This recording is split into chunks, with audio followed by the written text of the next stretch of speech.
Келесі біздің жаңағы пайдаланылған көрнекілігіміз бұл эмоций на магнитах деп аталады.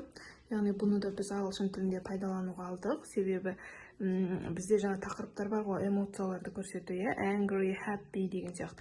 Сол кездерде балалардың эмоцияларын жаңағы көрсете алу үшін өте ұтымды әдіс деп ойлаймын. 21 магнит, 8 карточкасымен және 9 эмоциясы бар ішінде.